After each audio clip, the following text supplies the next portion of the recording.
Policy, not politics. Congressman Jim Himes joins us to discuss everything from tensions between Russia and Ukraine to infrastructure. Joining me now, Congressman Jim Himes. He's of Connecticut's 4th Congressional District. He's on the Permanent Select Committee for Intelligence and the Financial Services Committee. He's joining me now. Thanks so much for joining us. Great to be with you. I want to start with the tensions between Russia and Ukraine. You've said that there will be some pretty strict economic sanctions that could come if Russia decides to invade. What are we looking at here?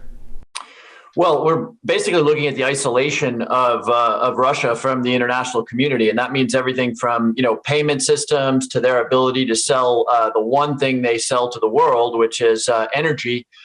Much reduced, not entirely reduced, of course, and that's where this new alliance between Russia and China gets complicated. But I mean, really what's being talked about here is a dramatic decrease in the Russian standard of living and in the Russian economy in a way that is eminently avoidable if Putin chooses not to invade Ukraine.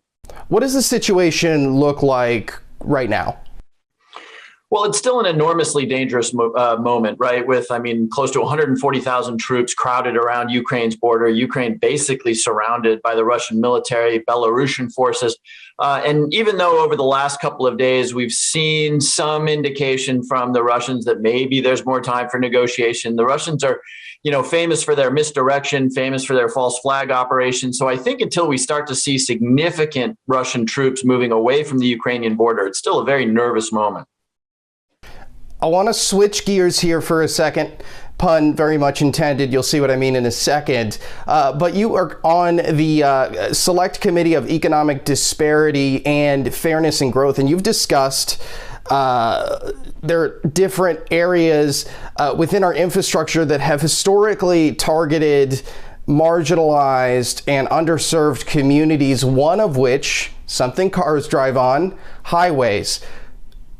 How do we move past this? How do we rectify this issue? Yeah, it's a fascinating question. So the committee, which I chair, held a hearing on infrastructure generally, and it's a really interesting topic because everybody sort of feels in their bones that infrastructure, that connection, having access to a good rail line, quick access to an airport, ports that bring in so much of what we're learning now is important to our economy.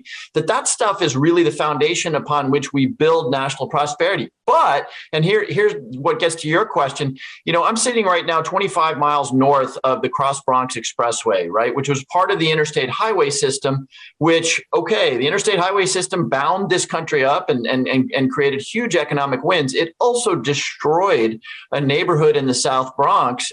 No coincidence, of course, I suspect, that the neighborhoods that were destroyed, like the South Bronx and around the rest of the country, were largely marginalized communities of color. And so really the hearing was about how do we build out infrastructure in the 21st century that is about American prosperity, but which doesn't exacerbate the marginalization of people who all too often get hammered when infrastructure gets built.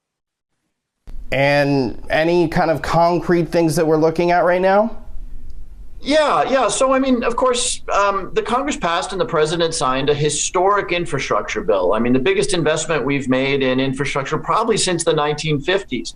And that's why this conversation is so important. We have the ability to learn from past mistakes, and we have the ability to be forward looking, and by that, I mean, not just paving roads. That may be important. It is important. But we really need to think about a more sustainable infrastructure that focuses around things like mass transit, around rail, around things that will allow us not just to connect this country in a way that generates prosperity, but that will allow us to do it in a sustainable way that doesn't contribute over time to the tragedy of climate change. Okay, Congressman Himes, thanks so much for joining us. Thank you.